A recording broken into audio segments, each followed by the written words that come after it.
What's up, everybody? Welcome to the Music Production Podcast. I'm your host, Brian Funk. I make music as AfroDJMac, and today I'm sitting down to talk with Isaac Cotec, who makes music as Subaqueous.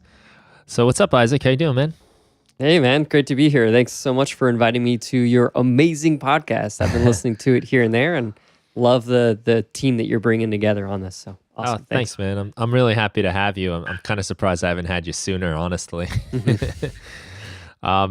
So for anyone listening, Isaac and I know each other from when we went through our Ableton certification together back in 2013, I believe, right?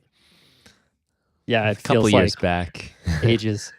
Yeah, so we were together under the gun, trying to make the cut, and got to know each other, going through the same difficulties together. But good times and good people, and here we are all these years later. Yep. So, listen, man, I thought it'd be good to have you just maybe tell people, what you're up to, what you're doing. I guess they obviously know now you're a certified trainer. I'm sure a lot of the people that are listening to me know a lot about you already, but. Cool. Yeah. So name's Isaac Cotec, certified trainer. I work with quite a few things. I'd like to say I spend about half my time on teaching and the other half on performance and being a musician, right? And that's what I do full time. So with the teaching side, I work with high schools and colleges creating music curriculum, as well as I teach one-on-one, and I put together this thing called Audio Grove, which is like an outdoor music retreat with musicians coming together, making tunes, learning new things, networking. It's awesome. It's actually kind of where my attention's going because I love it. And musically, I go by Subaqueous. That's my main project, which is kind of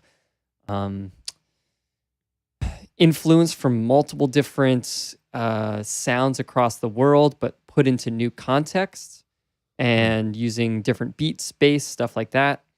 And then I have another project called Silk Drop, which is like trap R&B. It's a little more poppy, but I like pop music sometimes. So Nothing wrong with that. yeah. Cool, man. Yeah, you've got your hands in a lot of different pots, and it's been fun to watch all the stuff you do. And for me too, I get a lot of use out of all your packs and your videos and tutorials and stuff. I'm always keeping track of what you're up to. It's always good stuff. Yeah, thanks. I think that was kind of the cool part about our certification is I have known about you because we do something similar. Yeah. And then to be in the certification was great because, there's not that many people that have websites and communities dedicated to sharing tools and things. There are quite a few, and they're more and more happening. But, you're pumping out stuff all the time. So that was kind of cool way to connect at first. Yeah, absolutely. I agree.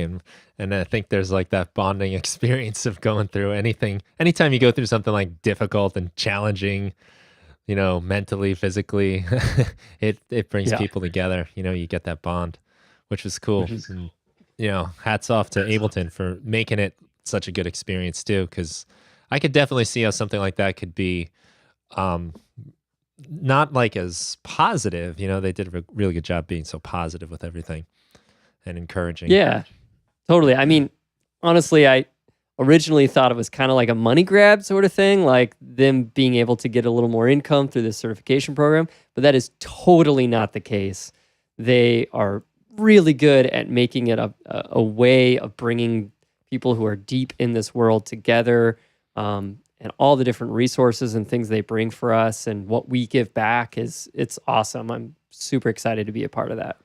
Yeah, I think that's as I've went through using different DAWs.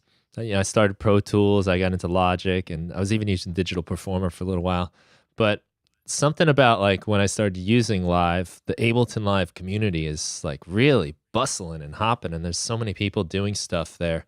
I just never found that with any of the other softwares I was using, and I think that's a big part of what helped kind of hook me in. Just all those people sharing stuff and talking about it was, and now I know it has a lot to do with their kind of vision of what they're doing there in Berlin. Yeah.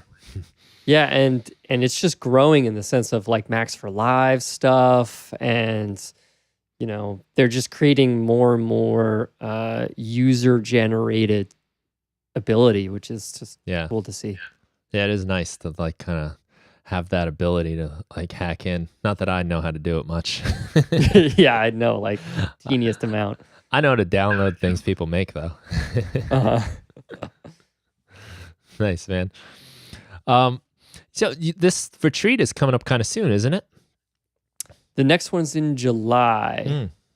Tell me about that, because that looks like a really cool thing you've got going on. And it's not the first one, if I'm not mistaken, right? Yeah, so this is the third one.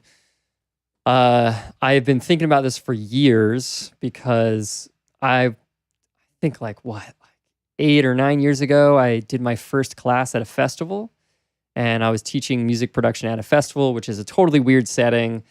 And then I started moving into, at still festivals, doing these roundtable discussions around the artist process. And those were great, really well received. And I just kind of kept doing them at festivals, but then had my own teaching online and in person in classes.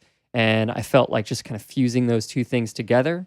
I also worked with Sonic Bloom. I'm teaching at Sonic Bloom's Music Academy before their festival. And just working all those things together just really inspired me to create my own outside Seattle. And it's just, in our lives, we've got a lot of things going on, right? And to separate time to really dedicate to learn and really like dial in our music is a great experience, and is how I've grown the most. Like, I take these things called creative vacations, and it's where I'll take a month off to write music or learn a new tool set or something like that. Oh, nice. Most people don't have a month, so it's 3 days, but that's kind of the dream and vision behind it. Okay, so that's cool. So that's like your kind of like way of bringing the creative vacation to other people. Yeah, and also just networking with other musicians. I mean, that's super fun. It's cool to see after the first two, like different people starting to work with each other across the country, or new music coming out of it, and that part is great because the internet's awesome. Both of us work with this online community, and people listening are a part of it, and it's amazing we have that. And coming together in person can be an amazing experience, like Loop and that's Ableton's things, and Audio Grove and all these other things can add a different flavor to it. Yeah, for sure. I mean, it is awesome we are able to do this. We're across the country right now talking. And yeah, that is honestly how I get a lot of my interaction with other musicians these days. But you're right, like something about in person, even as we have this conversation here, it might be milliseconds, but there's that slight delay. There's always like something a little funny. There's a disconnect between like the screen and all. But and just having like the person you say you're working with or sharing ideas with to be there to like feel their vibe a little more is really like, you can't underestimate it. It's really a cool thing that it's nice that you're bringing that together too. And you said it's in Washington? Yeah, it's in a Taoist retreat center outside Seattle. So I rented this huge place, 30 acres. It's got like ponds and trails and stuff like that. And yeah, I'm just trying to create like an immersive environment, something that you want to be at, right? Right. Well, I think that's like inspiring in of itself. Like sometimes just being in nature, just being, like music in a way is like, it's a natural thing. It's a phenomenon of physics and sound. And so like when you're around nature, like in the rhythms that are going on within the world around you are really like, I find them really inspiring. And it's like, sometimes it's almost hard to like find the line that divides the two between music and nature. That's something I've kind of always liked about what you do with your work is you do have this sort of like connection, this like kind of a naturalistic thing going on. Like you said, like the world, different types of like, I don't know if I want to say world music, but you're bringing in different elements from different places. Yeah, definitely. That was, I mean, this is a whole other conversation in the sense, but that's something I try to be very aware of is using and learning from cultures and kind of like music technology that we've had throughout the ages, but also not try to like purely say like, oh, I'm making a South African style song because it gets into cultural appropriationism and all that stuff, and I'm not that well versed. So what I try to do is just learn from certain tools and then put them in a completely different context that's not trying to, take from a culture, but take from more of the wider human story of how we make sounds. Right. Yeah. Yeah. That is like a tricky line, I guess, to say like, I'm this kind of, artist with this. What really it is like, I guess in a way, we all have this kind of weird melting pot of our own, even though like depending on where we are and what kind of genres we're into or anything, it does all kind of merge together in a lot of ways, but individually too, our own experiences. So it seemed to me like, this is like a really nice fit for you, this getaway, the retreat, like your kind of thing for sure. Yeah, it's just a fun experience and uses a completely different tool set for me because I'm running everything.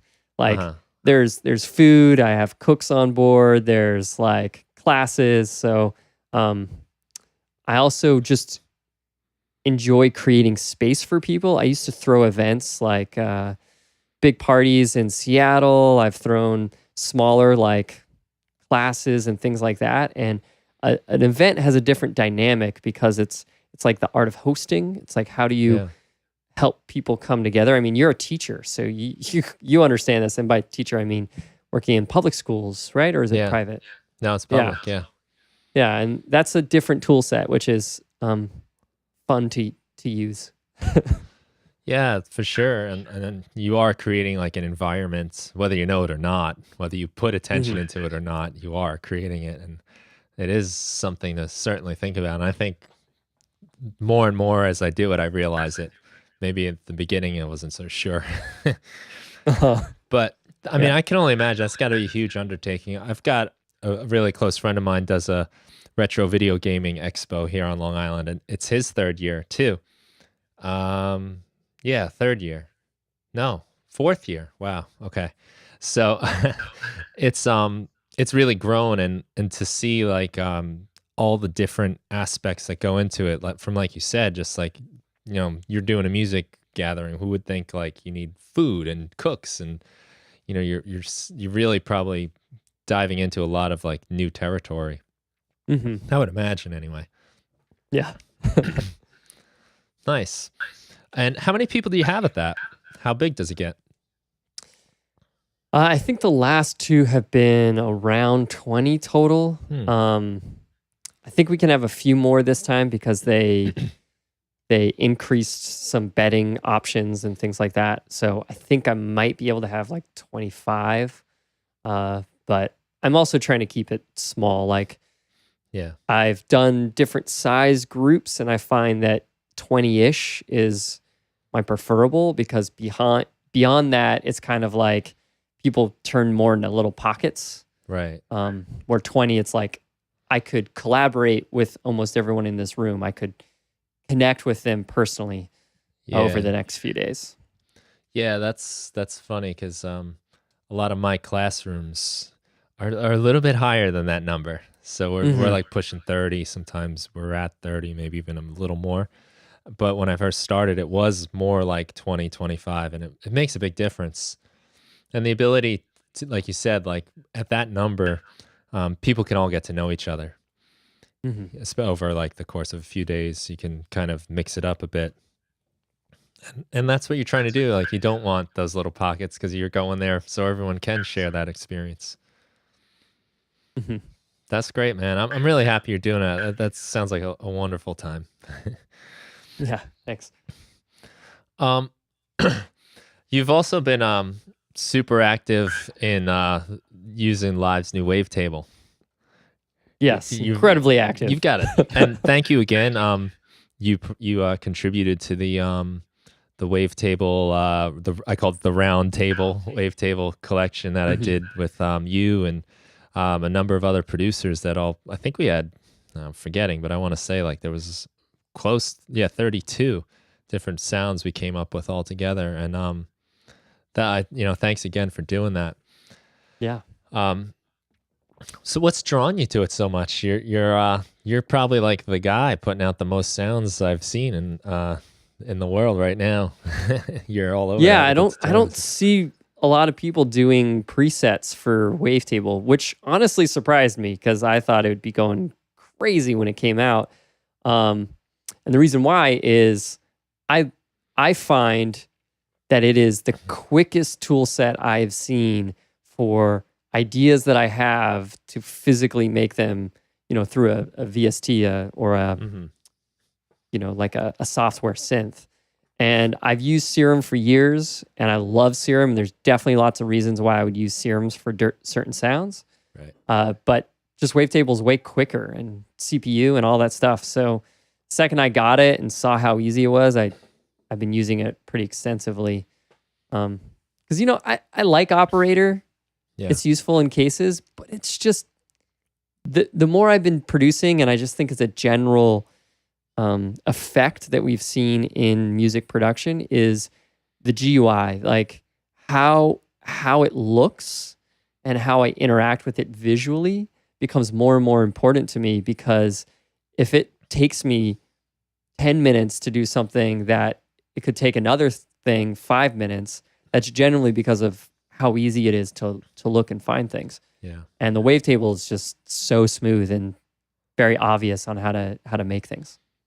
Yeah, it's all laid out in one look. When you expand it like that, you've got everything at your fingertips. It does a nice job of picking up like what you're touching on, whether you're using push or whether you're just clicking around. But the modulation matrix is like, oh, you want to modulate this, the thing you just touched? It's like, it's so thoughtful, It's like, thanks, Wavetable. You're looking out for me. And I think you're right. That, and I have like kind of like two sides of this feeling, I guess. But if you are like staring at something for that long to create your sounds, like you want it to be inviting and nice to look at. But like, I think something that kind of drew me into live was the consistency of all the devices, where everything kind of looks the same. It's got the same knobs, for instance, and the sliders look the same. Whereas on, every time you open like a new VST, it's like this whole other world. This one's like an alien spaceship with control panels, and you got to figure everything out kind of for the first time. But I think they did a great job in like kind of retaining their look, but also bringing in like some nice eye candy with looking at the actual wavetables moving around and modulating. Yeah, it feels like just an updated version of the software in a sense. Like Operator just looks old to me. It looks like how VSTs used to look, like back when I was using like waves and things like that. Like it had kind of a distinct feel. And now things have been moving more and more. You see them with like FabFilter and things like that into this like really easy to understand way. And I think this is kind of them updating their look a little bit, at least with that effect. And I think you kind of see it in a few other aspects, like Echo. Echo is also that's a fun pretty toy. Cool how you can visualize the delays and things like that. Yeah. And that's pretty much on every track I've done since I got Live 10. It's just such a cool sound. But you're right too. Like you can really see what's going on, and but it's not overkill. It's not like just graphics for the sake of graphics. To make it look like the synth is made out of like some kind of.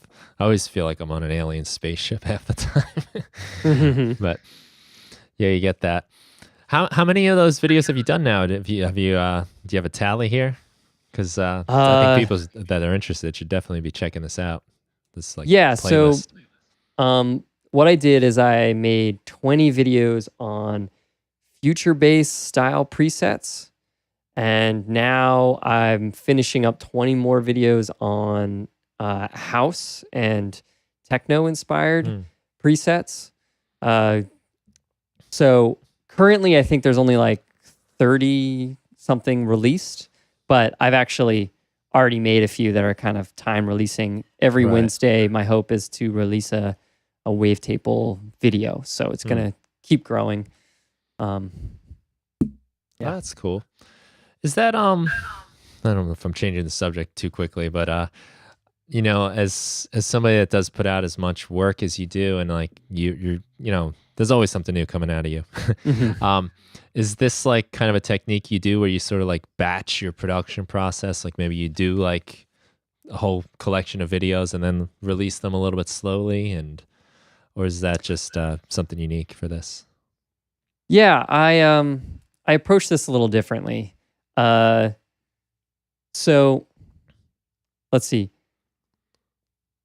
I want to make sure that I have like two things happening when I release content out in the world. One, that it's very useful to people, that I'm able to share techniques I use in my actual music, that I am learning and using things as a musician more than just thinking of it as a teacher or a creator of, presets. It's like, no, this comes from use. Mm-hmm.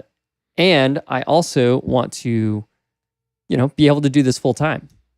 Right. I want to be able to sustain the amount of energy this took. I think doing those 20 videos was something like 40 hours of work. And then I also made a pack out of it, which was another like 30 hours. So that's a lot of time. Yeah. And what I've been doing is thinking of like, okay, what are certain sounds that I'm working on with certain songs and projects I have? Really diving into understanding those worlds, like looking at tutorials online, finding old classic tunes and emulating them, and just focusing for a while, do all those videos, and then I can time release them so it's not like you're overwhelmed in your feed by Isaac's releasing 20 videos on one day. And then bundling it together as a pack that I have for sale. That's a much wider, bigger version of that. Because I go with the idea that if you want to learn it and DIY it, totally do that, please, because it's a great way to get good. And if you don't have a lot of time and you just want to grab these kind of created, massive libraries, do that too. I want to be able to offer both.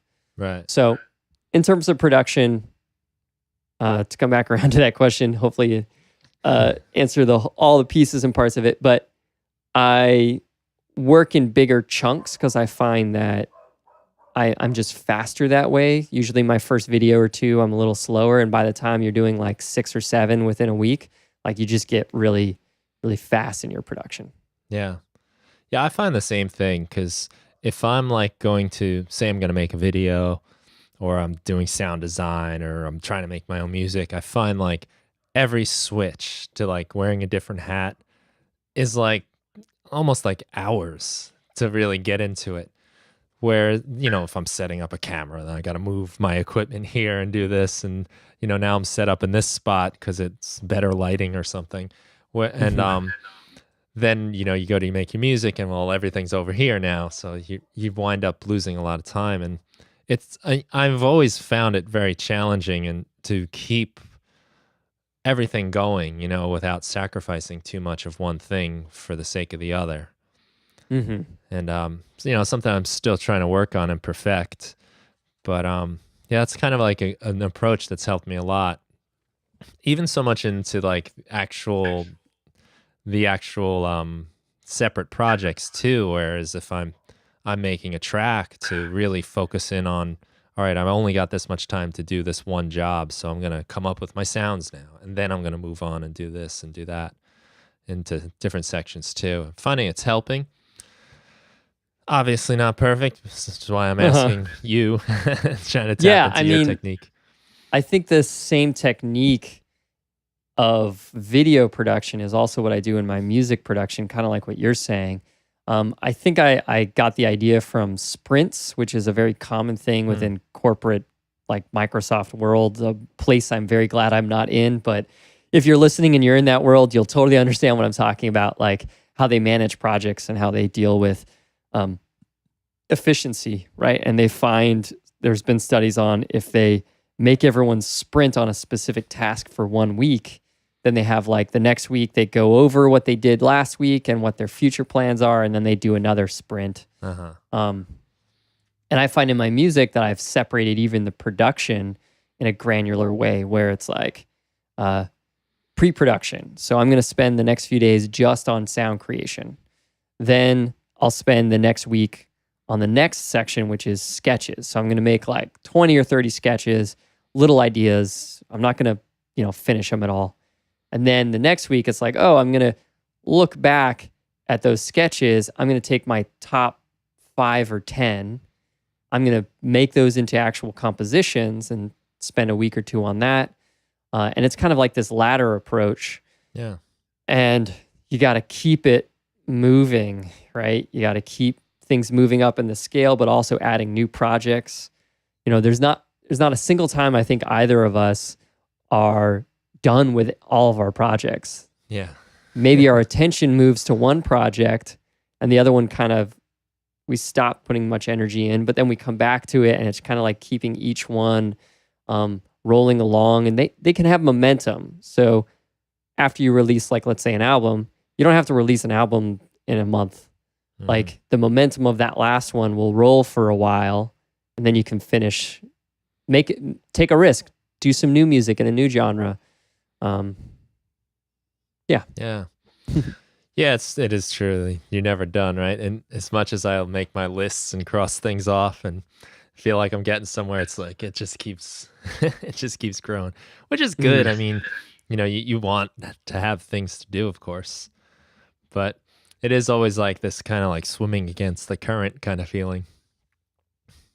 Yeah, and I'd say one thing that can be really useful to know as a music producer, maybe you're new for it or not, but a big key to this is always taking risks. Like, there's not a moment that I'm coasting on something that works 100%.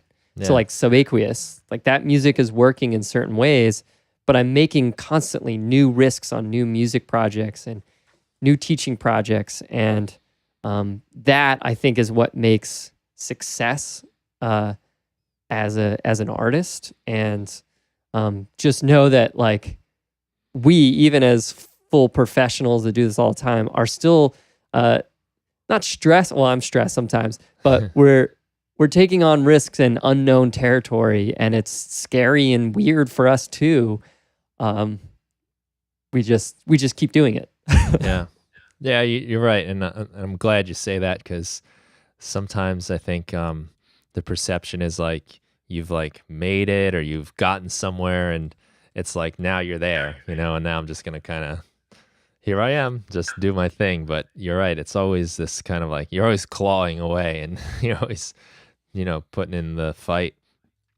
There's nowhere to get, there's nowhere to make it. There's no it's a constant thing. I think the stress is a good thing. It's a motivator. It's part of what pushes you forward. I know for myself, like, if I'm not doing at least something somewhat productive towards my work, I end that day and I just feel like, oh man, I lost the whole day. And of course, in my head, I've got it built up so big of what I could have done if I had that time. You always think you're gonna eat more than you can, bite off more than you can chew, I guess. But it's a true thing, and I'm hearing it doing these talks. Like, it's something I hear over and over again, that none of this is easy. It's always, and like, I like the way you put it, it's a risk. It's the unknown. Yeah, but I mean, the thing about the risks it's like when you succeed because it was difficult, it's like you're just, I don't know, riding on a unicorn, blasting through the sky with like rainbows flying everywhere, or whatever metaphor you want. Maybe you're going out to outer space. But it's just, it feels really good. And it's kind of almost that addictive quality that keeps us producing and creating, because, it's so true. They don't all work out, but the ones that do, just, it's the essence of life. Yeah, I think that carries you, like, like you said, momentum before with like releasing an album. That's enough sometimes to get you through a month of deep struggles and failures, and just that Hmm. energy is powerful to be able to do that. Yeah. So I wanted to ask you a little bit about like the work you're doing with the different curriculums. I know you're Hmm. going around like writing curriculums for music teachers and schools, and this is something of personal interest too. I'm doing a club at my school. It's like an after-school music production kind of thing, and I've got right now it's very unofficial, under the radar kind of thing. I've got a few students that come by regularly, and then a few that kind of, I get some randoms that come in. We had a lot of fun at our last one where I had brought in a microphone, and we were just like sampling sounds around the room and building drum racks out of it. And it's the thing I love about teaching the most is when you see like that, the thought process in their minds when they say, oh wow, I just got like 500 ideas at once. Like, Uh-huh. because like you can see them thinking like, oh my god, we just made like these sounds. And one thing in particular I said, I was like, you don't just have to use these sounds, you can combine them with actual drum samples and kits you already have. And like there was just silence for a couple seconds and you could see like the little minds blowing. Hmm. So I was curious, like how do you approach that? Like what if you, well, maybe I'll just ask you like if you can tell me about it a little bit. Yeah. So, um, the way I approach it with these different schools is a lot of teachers are getting asked by students to have some form of electronic music and some way of creating with their computers, their iPads, or whatever. And I found myself with a expertise around Ableton and deciding that like, hey, I would have loved this in school. Mm. I would have loved to have this. So I've worked with those teachers of being like, teachers don't have time to learn new skill sets, right? If they're full-time teaching, that is a lot of hard work. When they're off, they don't want to like start writing curriculum. So I basically have taken the curriculum that I've found work over the years on one-on-one and group lessons and packaged it together in a way that not only teaches the teacher, but gives them those really easy to use resources to give to the students. Mm-hmm. So like I do videos on how I would teach it, then I teach it as an example, and then I give them all the stuff they need. It's a good start. I think as a teacher, you have to be very quick to move and change compared to your students because there's different skill sets, there's different, it's complicated. And that's where the skill of the teacher comes in. But I'm just trying to take out that 60% of their work of writing the curriculum or knowing, how to navigate this crazy program. Right. Yeah, that's I can relate to that. Yeah. Like a new book, of course I'm online. I'm looking for stuff to, places to start, materials of, that it's the wheel has been invented and you don't always need to reinvent it, which is cool. How do you generally start people off? How do you start off like a program with some students? Suppose they're new to, creating music on a computer. Where do you like to start with that? I would say if I have the possibility of using a push, I will start with the push. I won't even look at the software because a lot of the ideas of Ableton are easier to understand on a physical device that's very obvious. For instance, like clips. Mm-hmm. Well, if you can load a drum rack, write like 3 different versions of drums, and then go into session view on the push and start them and be like, look, these are each musical ideas that I captured as clips. I can play these. And it's just I've seen I can take someone who knows nothing about music and get them engaged by the push very quickly. So that would be my preference. And I'd say most schools actually have the push, thankfully, due to Ableton's push initiative, giving free pushes to schools. That would be how I would start. if I didn't have that, I would start with maybe something really fun that just gets them realizing that this program lets them do things like, like let's say you just have kids say one sound in a mic, like poo, ba, beep, whatever, it doesn't matter. Chop that up, put it in a sampler, put a drum beat and play that, and just show them like, look, like we created something out of nothing. Sweet. Now let's make this thing. Right. In general, maybe my wider perspective of this is I think of it as art class. Mm-hmm. It is not like when you come into art class, you have to know everything about paints and how paints work and the history of paints. It's like, no, here's an idea. Here's what it might look like. Here's your tools. Make art. And try to approach it like that, of just giving them constant little art things to explore. I like that. That metaphor is cool because I didn't take music classes in high school, and I was it was ninth grade when I started with the guitar, and I had really no understanding of music whatsoever at that point.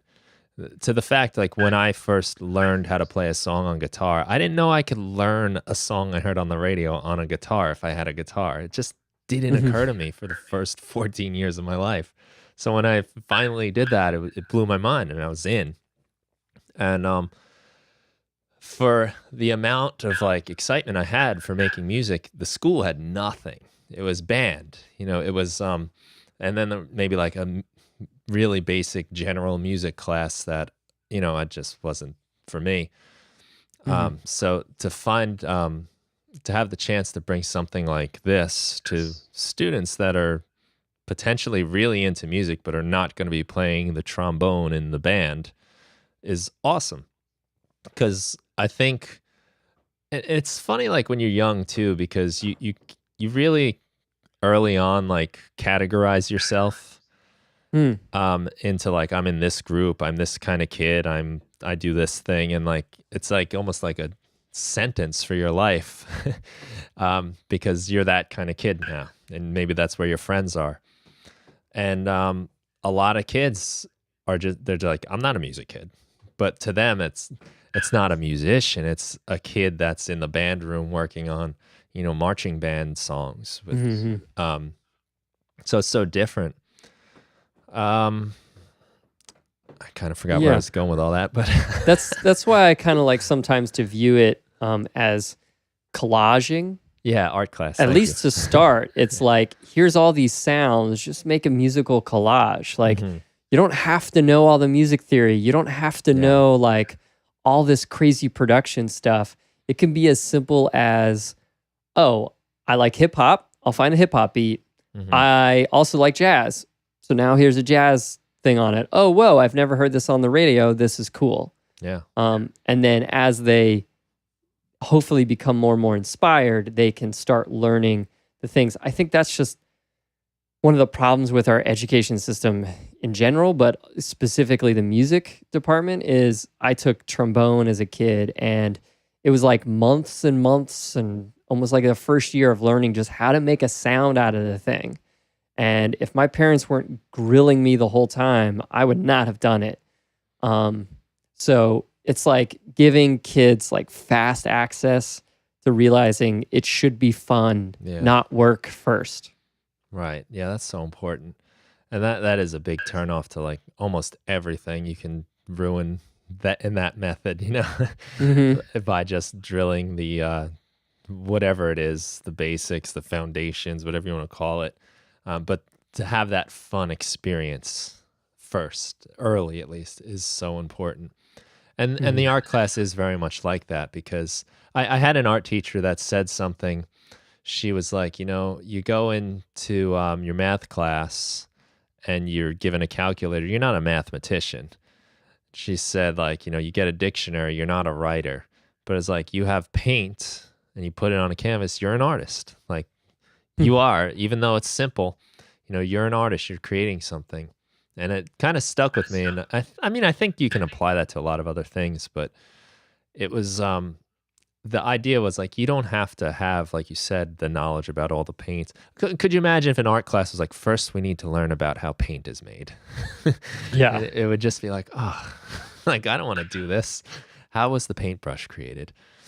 Hmm. It's just make it, have fun with it. And as you go, sprinkle in those techniques and skills that you need to know as they come up, I think is so Yeah, important. and to tie that into just like producers in general, is this is something I talk about all the time in my classes, where people are like, "Oh, do I need to know everything about synthesis, or Hmm. can I use stock presets, or do I have to build it?" And I always say, like, look, when you learn guitar, the first thing you do is not build your guitar from scratch. Right.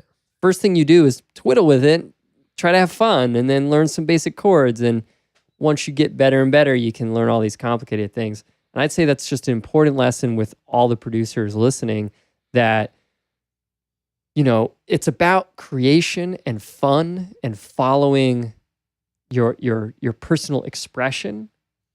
And when you're doing that, maybe at some point you find your expression really wants to control the synthesizer to the point where you're doing all these weird sounds. Cool. If that's not where you're at the beginning, don't worry about it. Yeah. Just make sounds. Just have fun. Right. It's fun. Don't forget. Yeah. Yeah, I hear that a lot.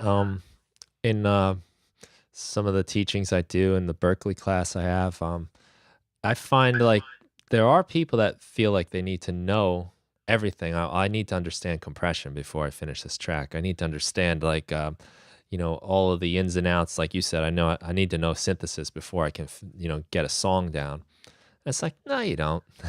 And sometimes like the best like reminder of that is if you ever have like a young kid around and they have like an iPad or something and they make a song on GarageBand and it's just like, yeah, it's all the stock loops, but it is their own creation. And Mhm. to see them like proudly be like, I made this song, it's like, yeah, you did. That didn't exist before you did that. Mhm. And you had the fun. And if they can get past, through that having a good time, then maybe they start asking the questions of, okay, well, like, how come I'm using this? What happens? What does this reverb thing do?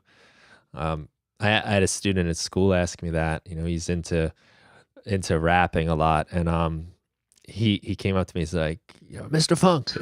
He's like, what's reverb? I'm like, oh, and I just happened to be by the stairway, this big 3-story stairway. So I took him in there. I was like, all right, clap your hands, and just let him hear the giant reverb.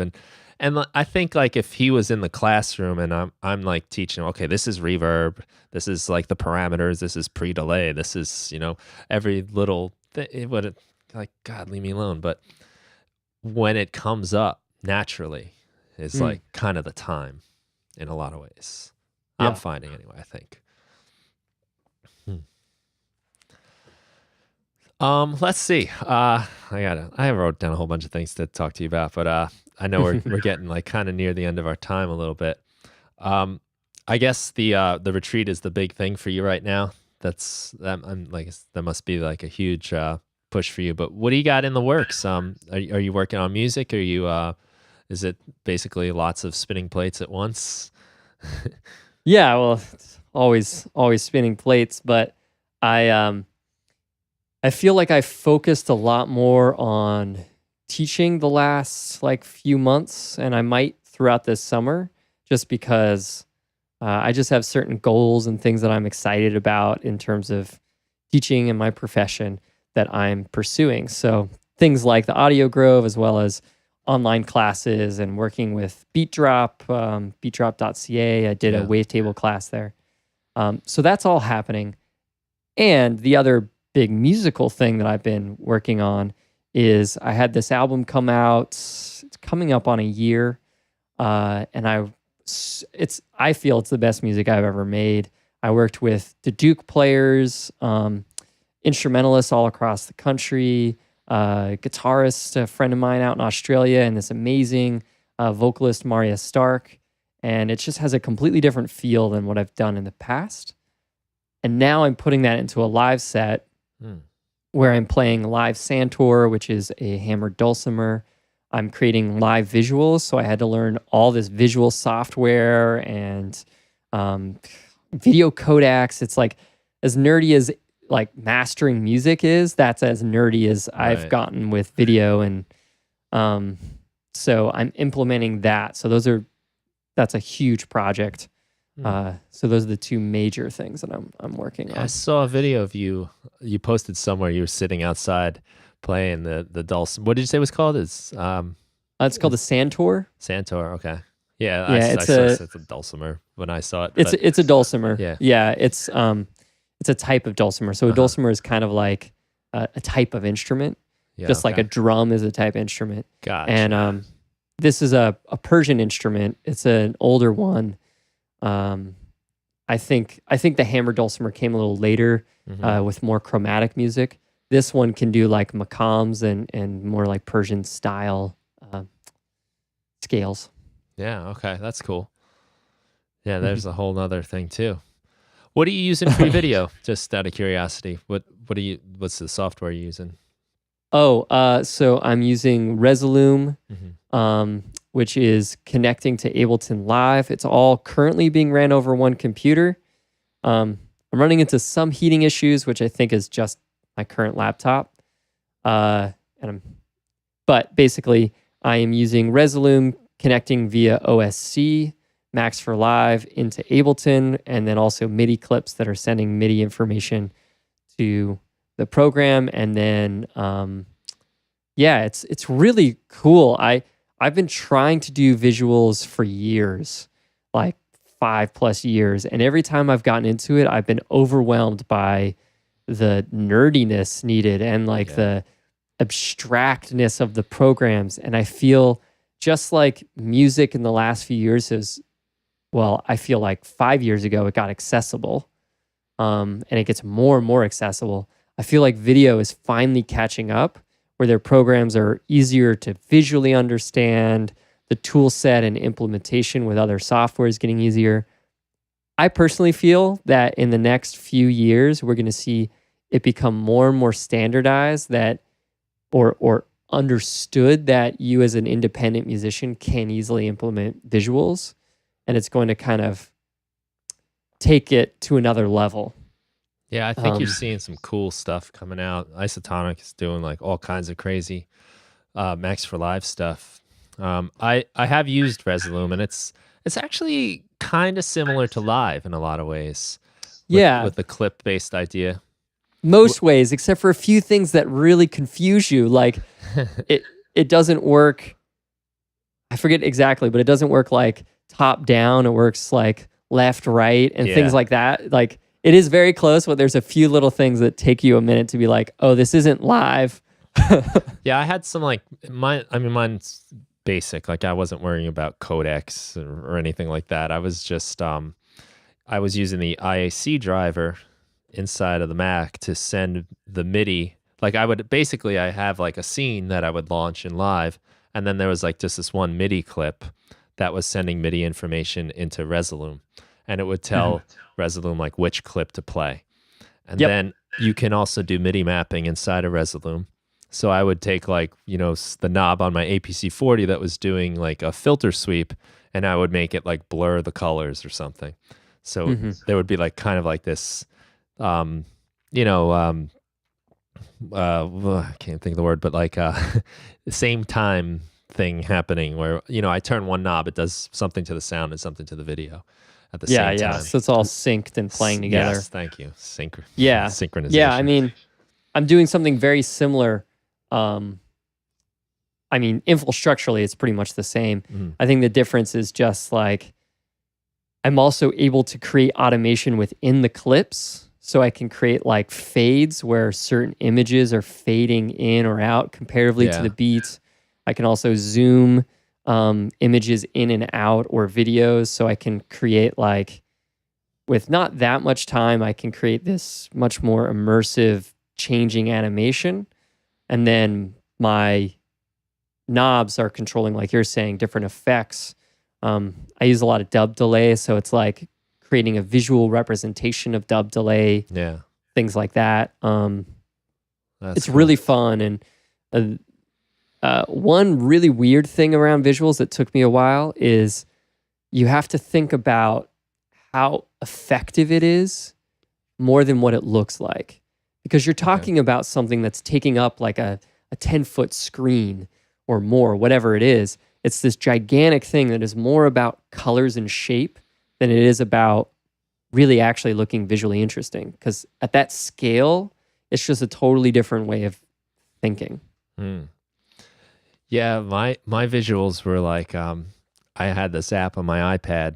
I think it's just called Animate or something now. It's called Do Ink. It's spelled like Doink, but Do Ink.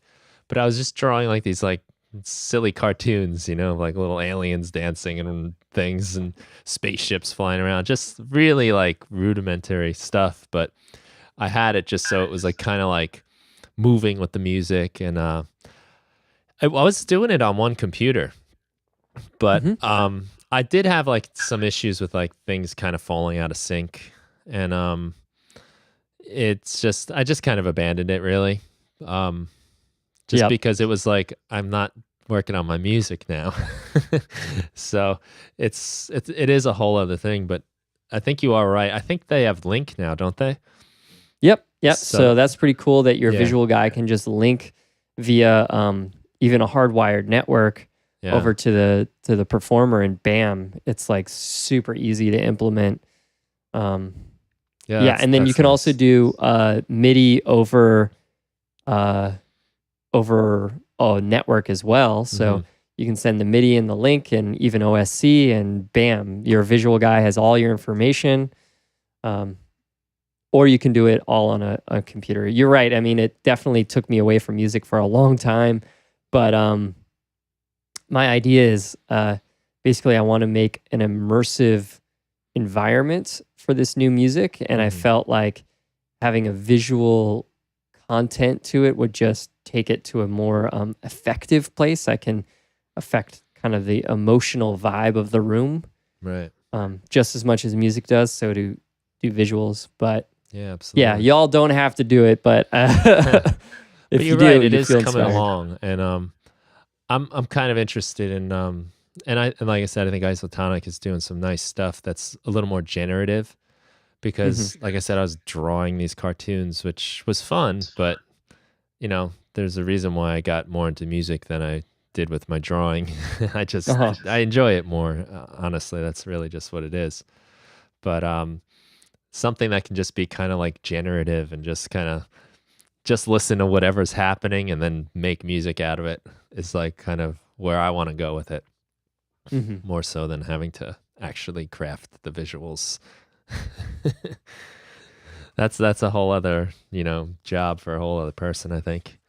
But that's awesome, man. So, let me see. Let me ask you one question. I'm going to try to do this as like a regular thing for guests, and you're going to be my first one. All right. I'm so often myself confronted with this, but I hear it all the time too from other people. What do you do when, there's always that point in a track where you kind of just get stuck? You have trouble finishing it. Do you have any techniques that you use to like power past that, get through that moment, so it doesn't end up being yet another abandoned project file on the graveyard of unfinished ideas? Yeah, I think I found that I take a different approach in a way, because remember how I talked about that ladder stepping idea? I think a big part of that is I come up with a lot of ideas that I throw away pretty quickly at the beginning. And I don't become obsessed with the outcome of a track. So I'll do like 10 or 20 sketches and I'll get like 2, 5, whatever out of that. And I find like if it's a really good idea, it begins to write itself quicker. So in that process of like not being attached from the beginning, going through getting like basically the melodic and beat idea done, but the composition, no A part, B parts or intros, outros, none of that's done yet. And then I move the ones I like forward into composition and expand them. I find that I hardly ever run into tracks where it's like, now I don't know what to do with this. So that's my first big tip. The the second one is when that does happen, I feel like a big part of it is to just refresh my perspective. And that can come from not writing music. It can come from listening to music that I love or discovering new music, or it can come from having someone listen to it and collaborate. Just anything I can do to change how I'm approaching this song. Right. I think a great example of that whole idea is Oblique Strategies by Brian Eno. If you know of that, there's even an Oblique Strategies Max for Live device that you hit random and it shows you ideas. But it's just like, how can I change my perspective? For instance, if this track is like really chill, it's got this like summer vibe, you might pick one of the Oblique Strategies or an idea of create emotional tension. It's like, oh, this has been really chill and relaxing, but how can I make it seem like tense and then release that? Just get abstract. But yeah, those are my 2 tips. Okay, that's cool. Because it's almost I don't upset anybody, but like in the olden days when you needed all the people to work on the farm, you had lots of kids because not all of them would make it, and you make lots of stuff, and this way you're not so upset when you lose one along the way. That's a very sad metaphor. That's sad, I know, but forgive me. But yeah, it's the editing process, and I think there's a point where you will speed up as a musician when you have this fine unattachment to your art.